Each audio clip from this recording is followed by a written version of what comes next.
प्रस्तुति है देवघर सिटी की ओर से उन सभी श्रद्धालु भक्तों के लिए जो बाबा बैद्यनाथ की पावन कांवड़ यात्रा में तन मन और आत्मा से जुड़ते हैं। यह है अंतिम संकल्प पूजा की पूर्ण जानकारी, भावनात्मक गहराई और पूजन विधि के साथ।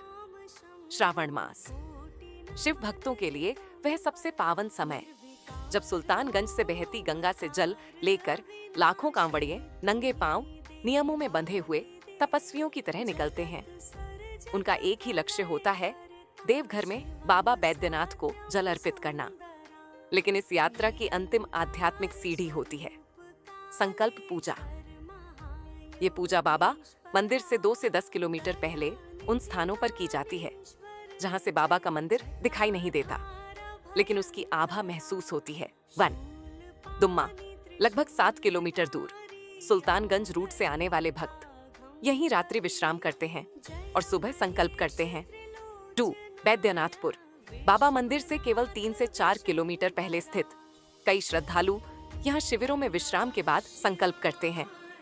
3 कुमैठा और जोगिया गांव बाबा मंदिर के अंतिम मोड़ पर। यह स्थान अब लोकप्रिय अंतिम संकल्प स्थल बन चुका है। 4 शिवगंगा तालाब के आसपास मंदिर के बहुत करीब, जिनकी यात्रा 1 से 2 घंटे से कम रह जाती है, वे यहाँ संकल्प कर बाबा के दर्शन के लिए बढ़ते हैं। परंपरा ये कहती है कि यदि आप मंदिर के दर्शन से पहले संकल्प नहीं करते तो यात्रा अधूरी मानी जाती है।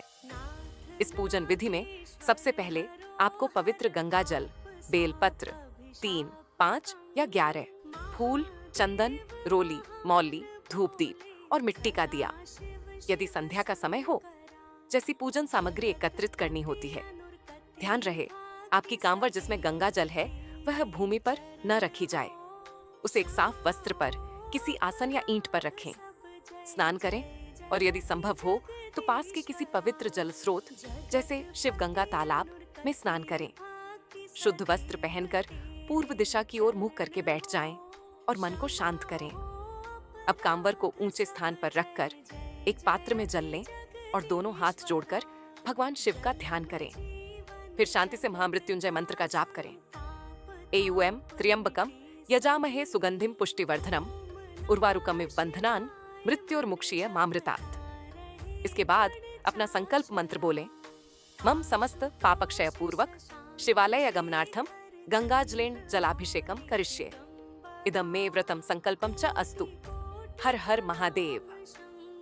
अब अपने श्रद्धा भरे मन से फूल, बेलपत्र और जल बाबा को समर्पण की भावना के साथ कांवर में पुनः रखें और मौन धारण कर लें। यदि संभव हो तो पूरे मार्ग में मौन रहकर शिव का ध्यान करें और न हो सके तो बोल बम का उच्चारण करते हुए यात्रा आरंभ करें।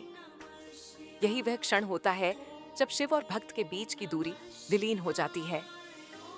पौराणिक कथाओं के अनुसार रावण ने भी जब बाबा बैद्यनाथ की कृपा पाने हेतु कठिन तपस्या की थी, तब उसने भी ऐसा ही संकल्प लिया था और तभी वह केवल रावण नहीं, भक्त रावण कहलाया। यह अंतिम संकल्प केवल नियमों का पालन नहीं है, यह एक तपस्या है। अब से वाहन का प्रयोग वर्जित है, केवल पैदल यात्रा करें। मौन रहें या बोल बम का जाप करें। क्रोध, अपशब्द, वाद विवाद से पूर्ण परहेज करें। कांवर को भूमि पर न रखें, स्टैंड या सहारे का प्रयोग करें और बाबा मंदिर में प्रवेश से पहले शिव गंगा में पुनः स्नान करें ताकि आपकी यात्रा पूर्ण और फलदायी हो सके। यह अंतिम संकल्प ही वह अंतिम सीढ़ी है जहां से आपकी साधना पूर्णता को प्राप्त करती है। ये केवल पूजा नहीं, ये आत्मा की पवित्रता, भक्ति की पराकाष्ठा और शिव के प्रति प्रेम का चरम बिंदु है। जब आप इस संकल्प को करते हैं तो आपके प्रत्येक आंसू, प्रत्येक थकान, हर मनोकामना शिव के चरणों तक सीधी पहुंच जाती है। ये वो पल है जब आप एक आम श्रद्धालु नहीं बल्कि शिव के प्रिय भक्त बन जाते हैं। ये पावन जानकारी आपके समर्पण और भावना को समर्पित करते हुए दी गई देवघर सिटी की ओर से।